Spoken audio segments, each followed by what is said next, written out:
Welcome back to Inside Track. We are back with Republican presidential candidate and congressman from Texas, Ron Paul, who has repeatedly called for the end of the Federal Reserve. He wrote a book about it. Congressman, the debate now in the markets, QE3. Charles Plosser of the Philadelphia Fed said right here on Inside Track just an hour ago, not at the moment, but he's still open to considering it. So for you, the question is, what would QE3, more monetary stimulus, mean? Well, it just would erode the value of the dollar, and the people would suffer that much more. The middle class suffers. When you inflate a currency and destroy its value, the wealth is transferred from the middle class and the poor to the wealthy. So you just continue that process. That's already, what our problem is. But, they talk about QE 1 and 2 and whether there's going to be 3, but actually the first QE was under Greenspan when everybody recognized, well, one of the big problems we had was that he kept interest rates too low too long. So it's constant. It's the whole process that wealth is supposed to come out of the creation of monetary units out of a computer.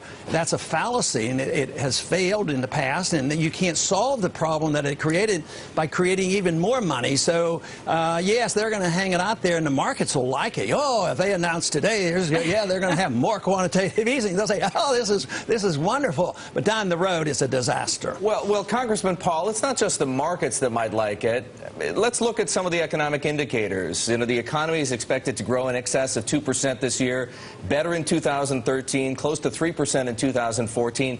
Core inflation, what most people look at, moderate, under 2%. Unemployment declining. What's wrong with that? Well, not too much, but it's pretty darn expensive to create trillions of dollars and get that meager growth.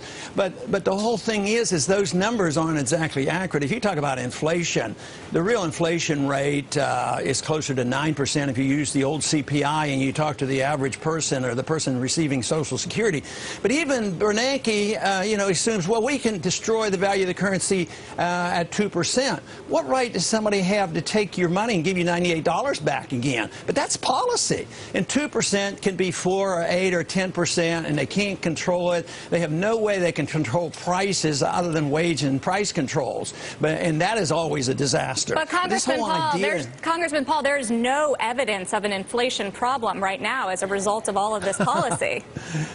Well, I'll tell you what, it depends on how you define inflation. Inflation is the increase in the supply of money and credit, and sometimes it raises prices.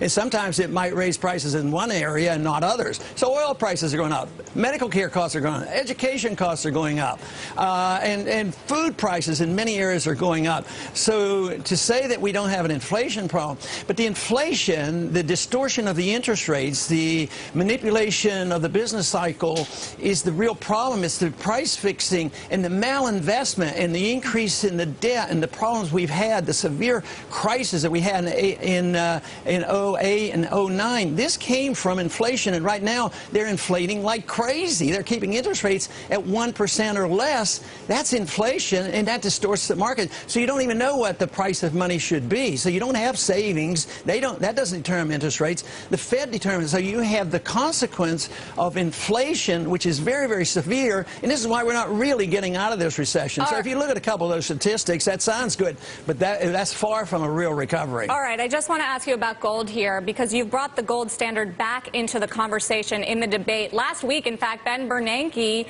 talked about it in his lesson, 4 slides on it. He says the gold standard doesn't work if you look at history. I want to give you a chance to respond very quickly in 20 seconds.